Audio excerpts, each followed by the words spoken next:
नमस्कार। अखंड एकेडमी के ऑनलाइन लर्निंग प्रोग्राम में आपका एक बार फिर स्वागत है। और कल हमने बात की थी इम्पोर्टेंट टर्मिनोलॉजी जेनेटिक्स में, इसके अंतर्गत में जीन तक की बात कर ली थी। आज जीन के आगे की जो टर्मिनोलॉजी है named as character and trait, इसको हम डिस्कस करेंगे। अगर हम यहाँ पर समझें कि इस जेनेटिक्स चैप्टर में बार बार वर्ड यूज होगा कि कैरेक्टर क्या होता है और ट्रेट क्या होता है, जरा समझ पाए।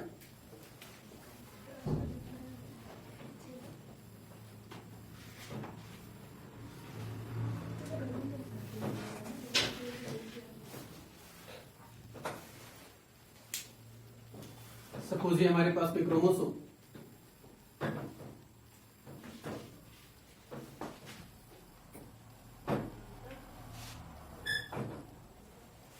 तो अगर हम कैरेक्टर की यहां पर बात करें तो सपोज यहां पर कोई एक जीन होगा और मैं सपोज किया यहां पर भी कोई एक हमारे पास जीन। सपोज कि ये वाला जीन हमारे पास हाइट वाला जीन है और सपोज ये वाला जीन आई कलर वाला जीन।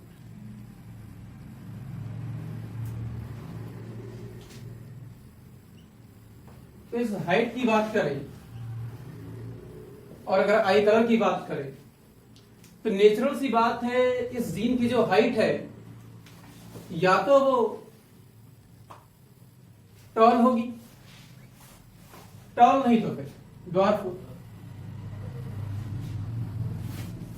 इसी तरह अगर यहां पर हम कलर की बात करें, आई कलर वाले जीन की अगर बात करें तो आई कलर जो है या तो वो ब्लू होगा या ब्लैक होगा,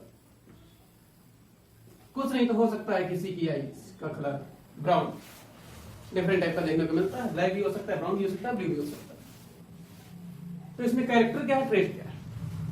इस हाइट की अगर हम बात करें तो हाइट हमारे पास एक कैरेक्टर है, हाइट इज द कैरेक्टर। लेकिन हाइट टॉल होगी या ड्वार्फ होगी तो ये जो है ये ट्रेट है, ये ट्रेट, ये भी क्या है, ट्रेट। मतलब किसी की भी हाइट होना उसका एक कैरेक्टर है। सबकी अपनी अपनी हाइट होती है, कोई 6 फीट का है तो कोई 5 फीट का है, कोई 4 फीट का है तो कोई 2 फीट का। तो हाइट एक कैरेक्टर है, लेकिन उस हाइट के अंदर अगर टॉलनेस की बात की जाए या ड्वार्फ की बात की जाए तो वो उसका एक ट्रेट है। इसी तरह आई कलर की अगर हम बात करें तो आई का सबका कुछ ना कुछ अपना एक कलर होगा। तो आई कलर क्या है, एक कैरेक्टर। आई कलर एक कैरेक्टर। लेकिन अब ये जो आईज हैं, हो सकता है किसी की ब्लू कलर की, किसी का ब्लैक कलर हो, किसी का ब्राउन कलर हो। तो ब्लू कलर होना भी क्या है, ये भी ट्रेट है, ये भी क्या है, ट्रेट है, और ये भी क्या है, यानी हाइट हो गया, कलर हो गया, ये सारे कैरेक्टर के अंतर्गत आएंगे। फिर उसके अंतर्गत वो कैसे कैसे होते हैं इसको हम लोग ट्रेट की कैटेगरी में रखेंगे। अब आप समझ चुके होंगे यहां तक, तो इसको जरा नोट करें। इस चैप्टर की सबसे इंपॉर्टेंट टर्मिनोलॉजी एलील। ये एलील क्या होता है जरा समझें। एलील की अगर हम बात करें तो this is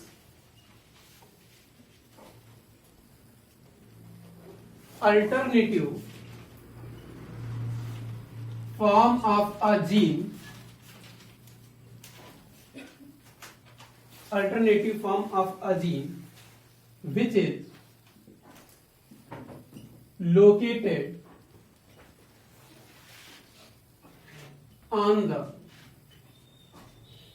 same position of homologous chromosome if traits are different.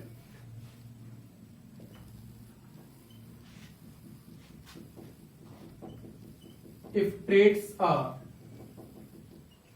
Different. जो एलील टर्म है इसको डब्ल्यू बेटसन नाम के साइंटिस्ट ने दिया था, यानी this term was coined by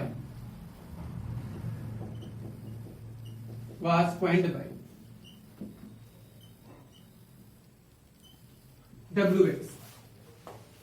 समझिए जरा होता क्या ही नहीं। डेफिनेशन है, it is a alternative form of gene which is located on the same position of homologous chromosome if traits are different. कहने का मतलब यहां पर यह है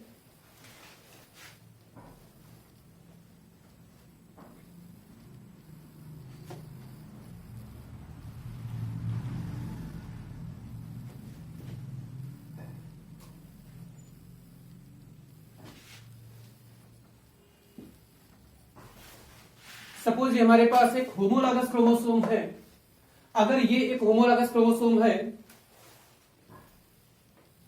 तो यहां पर टी, यहां पर टी, ऐसा भी हो सकता है टी और टी, ऐसा भी हो सकता है आर आर हो, ये भी कंडीशन हो सकती है आर और स्मॉल। यहां पर समझने की बात है alternative form of a gene which is located on the same position of homologous chromosome. ये सपोज एक होमोलॉगस क्रोमोसोम है, लोकेटेड ऑन सेम पोजीशन, एक ही पोजीशन पर जब जीन लोकेट होते हैं तो ऐसे ही जीन को नाम दिया जाता है एलील। यानी एलील कोई बहुत नई चीज नहीं है, एलील एक टाइप से जीन ही है, लेकिन वो होमोलॉगस क्रोमोसोम के सेम पोजीशन पर लगे होने चाहिए। ऐसा भी हो सकता है इफ ट्रेट्स आर डिफरेंट, हो सकता है उनके ट्रेट डिफरेंट हो। जैसे यहां पर टी और टी है, सेम ट्रेट है, लेकिन यहां देखो डिफरेंट हो रहा है टी और टी। यानी ये टालनेस की बात करें, डॉर्फ की बात करें। इस एग्जांपल में अगर देखें तो आर और आर हमें नजर आ, तो आर और आर अगर है तो यहां पर हमारे पास क्या है, सेम है, लेकिन यहां पर ट्रेड फिर से क्या हो रहा है, डिफरेंट हो रहा है।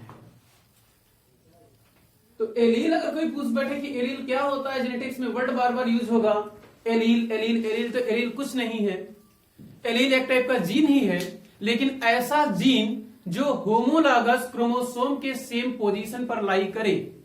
इफ ट्रेड्स आर डिफरेंट, भले इनके ट्रेड क्या हो, अलग हो, वो चाहे कैपिटल टी हो या फिर कैपिटल टी स्मॉल टी हो, कैपिटल आर हो, या कैपिटल आर या स्मॉल आर। कल के लेक्चर में ये भी बता चुके हैं कैपिटल टी का मतलब टालनेस से, स्मॉल टी का मतलब ड्वार्फ होता है, कैपिटल आर रेड है तो स्मॉल आर व्हाइट। और जो एलील, एग्जाम में क्वेश्चन पूछा जा चुका है नीट में कि जो एलील टर्म है इसको किस साइंटिस्ट ने दिया था, तो this term was coined by W Bateson. W Bateson नाम के साइंटिस्ट ने एलील के बारे में बताया था। आई होप एलील क्लियर हो गया। Next, homozygous.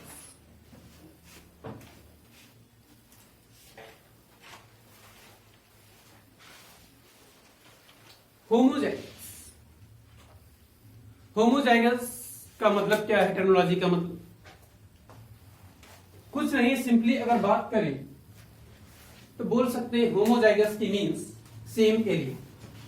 ध्यान दीजिएगा, होमोजाइगस की अगर बात करें तो होमोजाइगस की मीन्स कुछ और नहीं है, सेम एलील। एलील क्या होते हैं हम डिस्कस कर चुके। एलील, सेम एलील का मतलब क्या, कौन सी कंडीशन, ये और ये। यानी अगर कहीं पर ऐसा नजर आ रहा हो कि होमोलॉगस क्रोमोसोम और उसकी सेम पोजीशन पर अगर टीटी या आर आर है, इस कंडीशन को क्या बोला जाएगा, होमोजाइगस बोला जाता है। अगर डेफिनेशन की बात करें एग्जाम में अगर आ जाए कि डिफाइन होमोजाइगस, तो डिफाइन कैसे कर सकते हैं,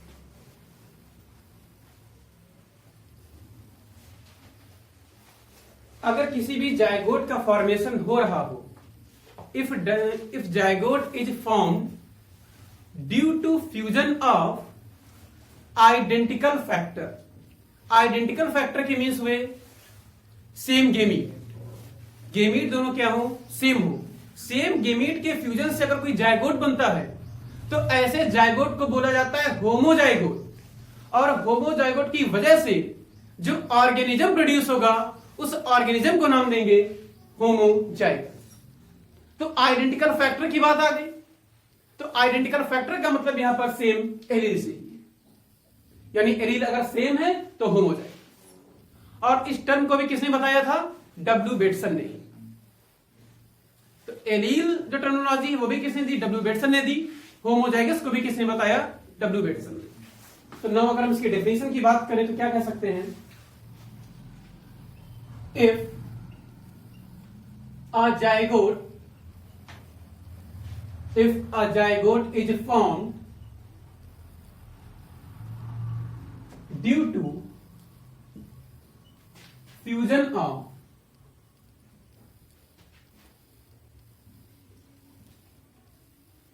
two gametes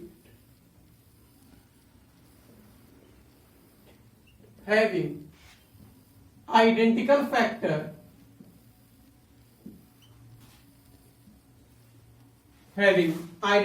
factor is called homozygote, and the organism produce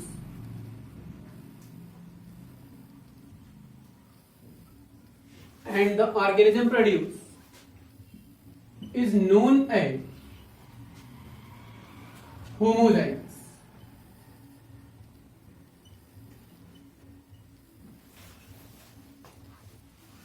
This term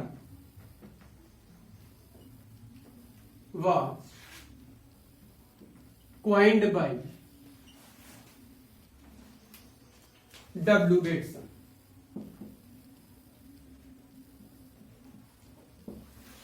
This is homozygous. तो होमोजाइगस का मतलब सेम एलील से ही है, यानी अगर कोई जायगोट का फॉर्मेशन हो रहा है आइडेंटिकल फैक्टर की वजह से, यानी सेम जीन है, देन ऐसे जायगोट को नाम दिया गया होमोजाइगोट, और जो ऑर्गेनिज्म प्रोड्यूस हो रहा है उसको बोल दिया गया होमोजाइगस, और इस टर्म को डब्ल्यू बेटसन ने दिया। होमोजाइगस के बाद बात करते हैं हेटेरोजाइगस।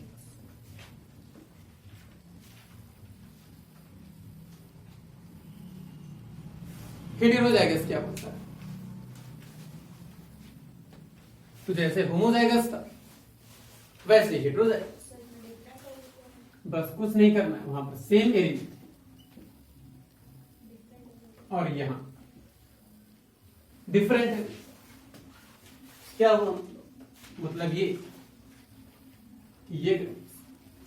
अब यहां पर कंडीशन क्या हो गया, डिफरेंट का मतलब, अब यहां पर टी तो यहां पर स्मॉल, यानी यहां अब जब जायगोट का फॉर्मेशन होगा तो गेमीट कैसे होंगे, different gamete means different factor, यानी if a zygote is formed due to fusion of different gamete or different factor, then such zygote is named as heterozygote, and the organism produced is named as heterozygous. Is it clear? यानी definition की अगर हम बात करें तो if a zygote is formed,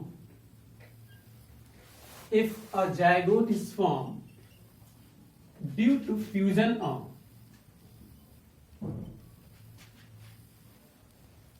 two gametes having different factor,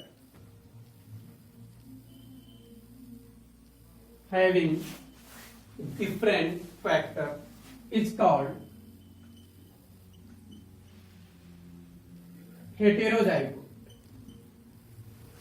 called heterozygote, and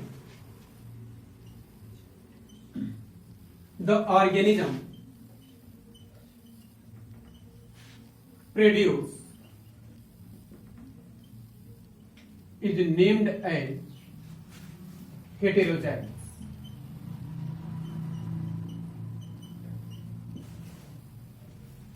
इस term को भी बेटसन नहीं बताया. This term was coined by W. Bates. ये साइंटिस्ट के नाम याद रखने हैं, एग्जाम में पूछ लिए जाते हैं.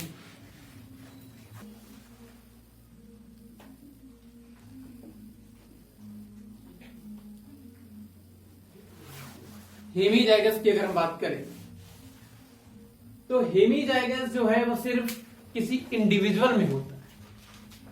इंडिविजुअल का मतलब यहां पर अगर देखा जाए तो मैन हेमीजाइगस कब? सेक्स लिंग की अगर हम बात करें या सेक्स जीन की हम बात. अब मैन में अगर देखा जाए तो हेमीजाइगस का मतलब क्या? तो एक्स और वाई यानी एक ही इंडिविजुअल होगा. यहां पर फीमेल को नहीं लेंगे क्योंकि फीमेल में क्या होता है? एक्स और एक्स होता है. यहां पर हेमीजाइगस नाम नहीं दिया जाएगा. हमको पता है जब फर्टिलाइजेशन होता है, हम पढ़ा चुके हैं.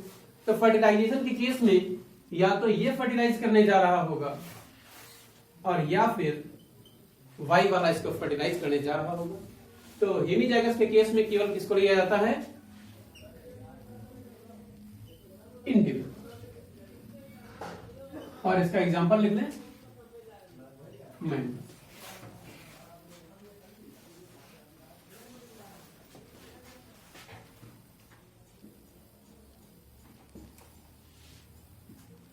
फिनोटाइप क्या होता है?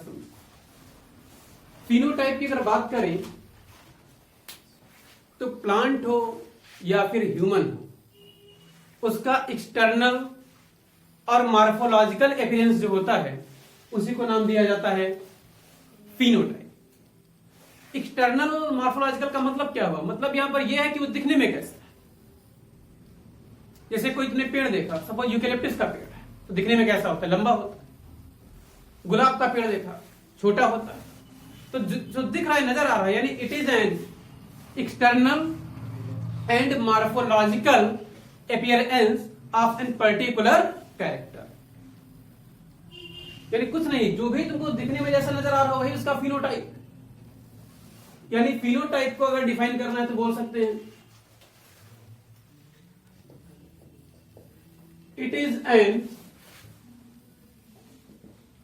external and morphological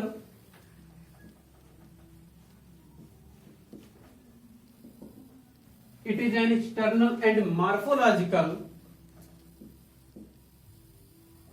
appearance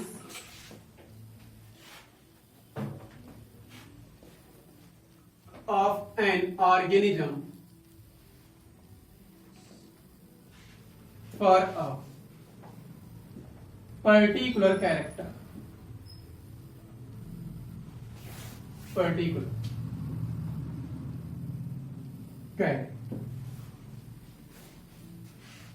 phenotype word को किसने दिया ये भी समझ.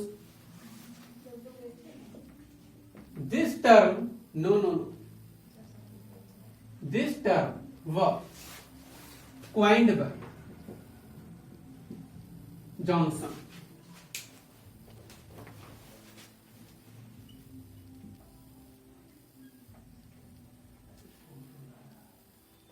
This term was coined by Johnson. इसको जॉनसन ने बताया था. तो फिनोटाइप में सिर्फ इतना ही समझना है कि प्लांट हो या ह्यूमन हो, कुछ भी हो, जो ऊपर से जैसा दिखता है वही उसका क्या है? फिनोटाइप है.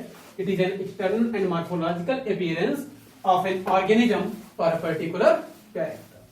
और इस टर्म को किसने दिया था? जॉनसन ने दिया था. तो इतना ही जानना है फिनोटाइप.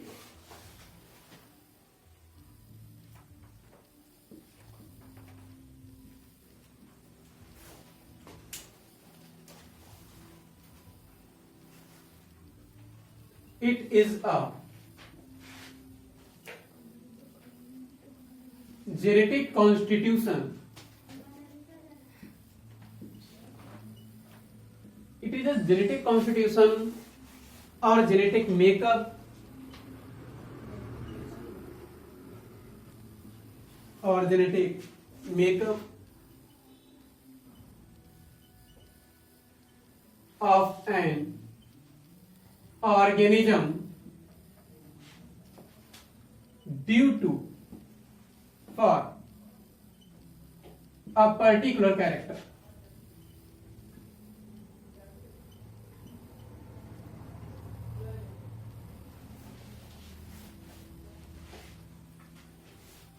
मतलब क्या हुआ?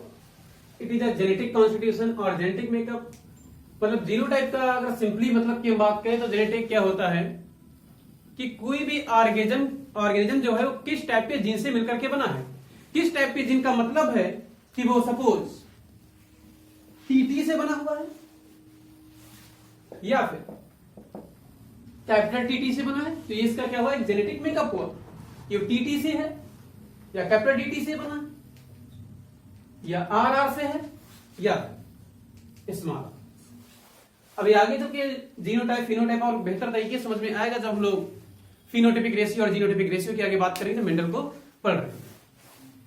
अभी सिर्फ यहां पर समझने के लिए अगर टेक्नोलॉजी क्लियर करनी है तो इसका मतलब सिर्फ इतना ही है कि किसी भी ऑर्गेनिज्म में उसके पर्टिकुलर कैरेक्टर के लिए उसका जो जेनेटिक मेकअप है, जेनेटिक कॉन्स्टिट्यूशन है, मतलब वो टी और टी से बन रहा है या टी और टी से। अगर कैपिटल टी और टी हो तब भी टॉल होगा और कैपिटल टी स्मॉल टी है तब भी टॉल होगा, लेकिन यहां पर जीन जो हो जाएंगे वो अलग अलग हो जाएंगे। तो यहां पर स्मॉल टी और टी वाला जीन है, लेकिन यहां पर दोनों कैपिटल टी वाले ही जीन है। This is genotype. तो आई होप वर्ड क्लियर हो गया होगा जीनोटाइप। और अगर इसकी बात की जाए कि जीनोटाइप वर्ड को किसने दिया तो ये भी यहीं पर समझ ले। This term was coined by Johnson.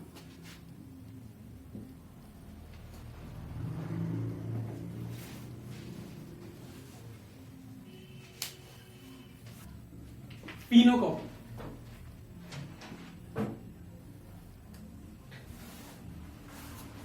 इस फिनोकॉपी वर्ड की अगर हम बात करें तो जरा समझिए। अगर हमारे पास दो डिफरेंट जीनोटाइप को,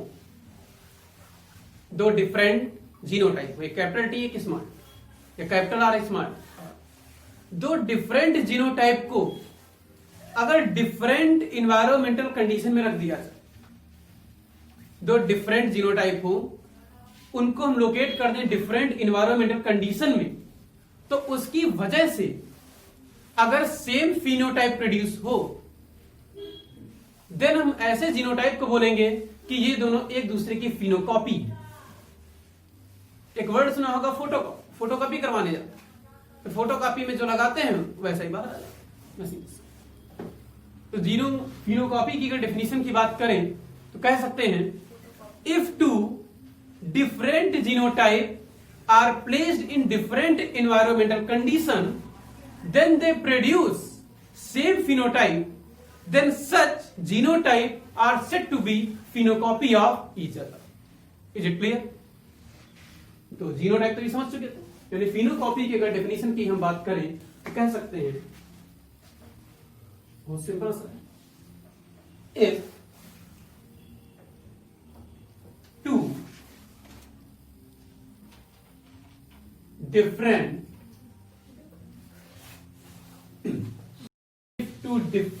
genotype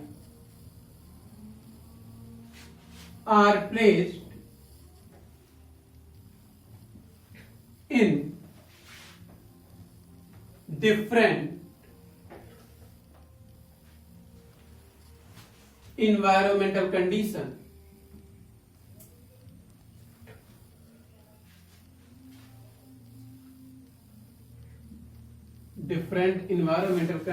then they produce same phenotype,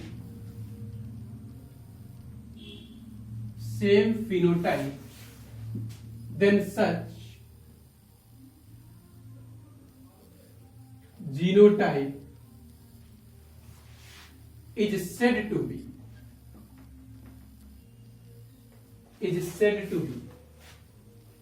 phenocopy of each other.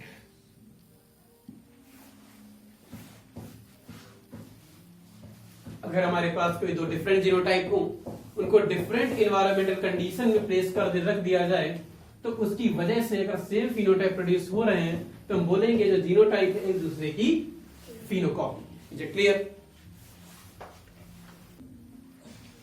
Hybrid vigour की अगर बात करें तो हाइब्रिड वीगर कुछ और नहीं, एक सुपीरियरिटी। किसकी superiority? It is a superiority of offspring over its parents. यानी अगर ऑफस्प्रिंग या फिर प्रोजेनी पेरेंट से ज्यादा सुपीरियर है तो हम इसको बोलेंगे हाइब्रिड वीगर को। मतलब अगर समझना है तो सपोज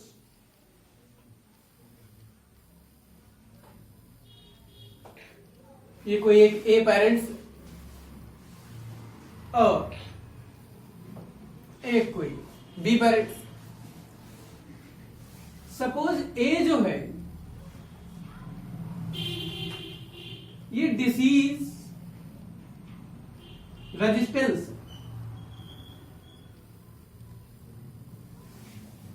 डिसीज रेजिस्टेंस का मतलब हुआ अगर सपोज अगर ये कोई प्लांट है, इसमें कोई अगर डिजीज हो जा रही तो उसको क्या कर देता है? किल कर देता है, खत्म कर देता है।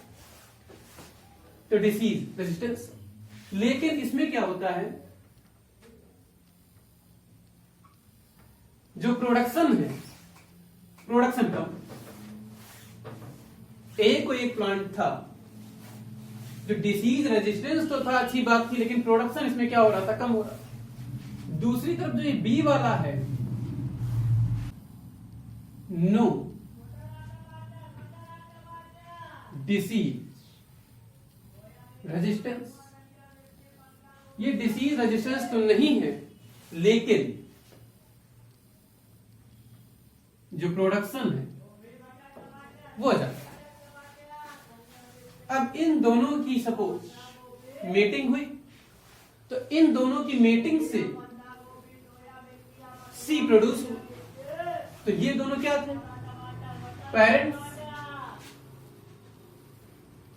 ये दोनों है पेरेंट्स और ये क्या है? ऑफस्प्रिंग।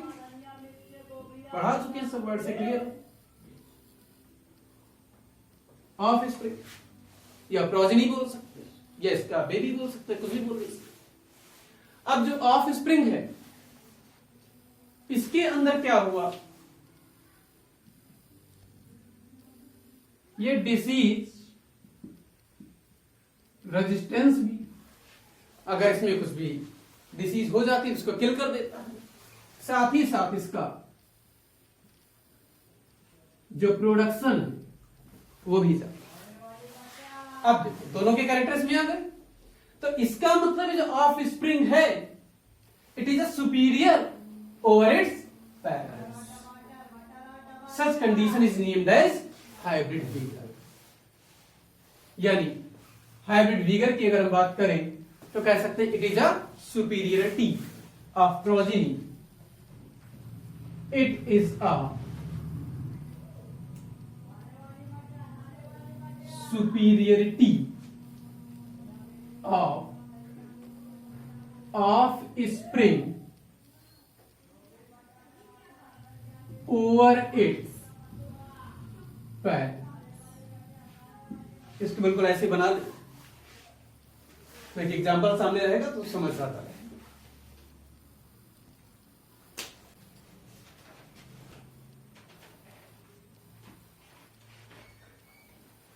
डोमिनेंट एंड रिसेसिव की अगर बात करें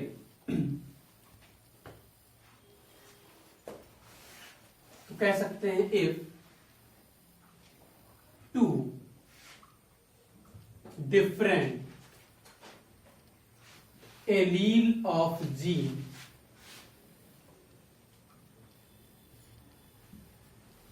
if two different allele of a gene, then anyway